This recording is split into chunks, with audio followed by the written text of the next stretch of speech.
Il y a plusieurs siècles de cela, à l'emplacement des actuelles landes de Bagaron, s'étendait une vaste forêt de chênes, de châtaigniers et de hêtres. De cette ancienne forêt, il ne subsiste aujourd'hui que quelques hectares.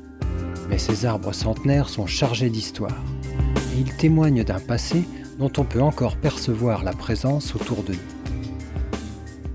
Le chêne de Brélon se situe au sud de la commune de Pléchâtel, entre le hameau de la Richardière, dit le Sapin, et la ferme du Val-d'Réau, non loin des fontaines disparues de Brélon.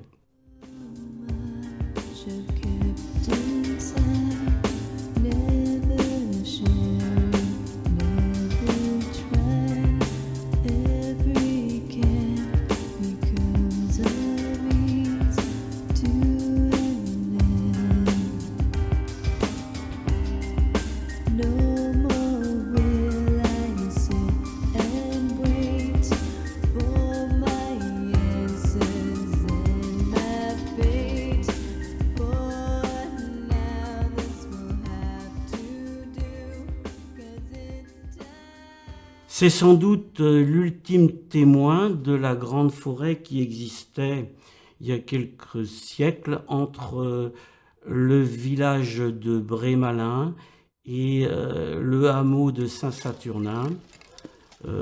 Cette haute futaie a été entamée par les moines forgerons qui exploitèrent dès l'époque carolingienne les affleurements ferrifères sur tout le territoire de Pléchâtel.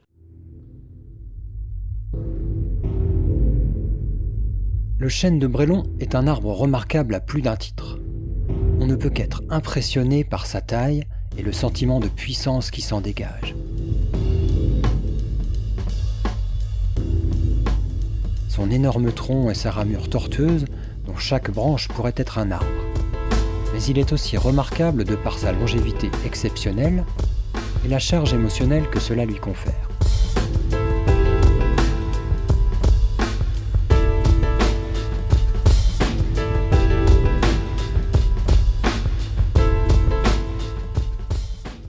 Alors la croyance populaire ou la tradition orale raconte que le chêne de Brélon aurait été planté lors du passage à Bain-de-Bretagne du roi Henri IV venant de Nantes, où il avait signé la paix entre les protestants et les catholiques, le fameux édit de Nantes.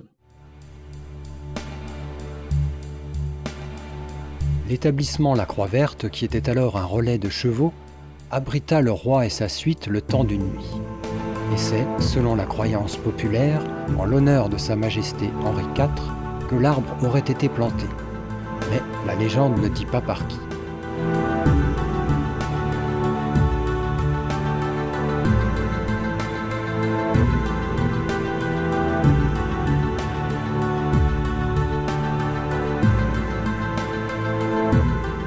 Le chêne de Brélon est actuellement malade car il est colonisé par un parasite, le grand capricorne du chêne, depuis quelques années. C'est d'ailleurs M. Xavier Gérard, adjoint maire de Pléchâtel, qui nous a signalé ce parasite.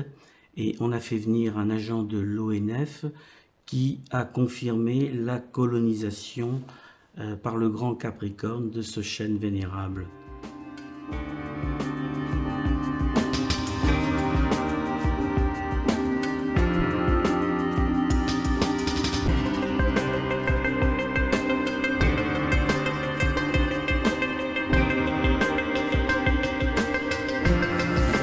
Bien qu'affaibli par le parasite qui le colonise, le chêne est encore vigoureux, comme en témoignent les nombreuses pousses qui recouvrent ses lourdes branches.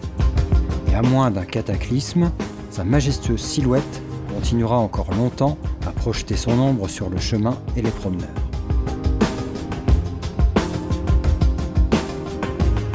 Le chêne de Brélon fait partie de notre histoire.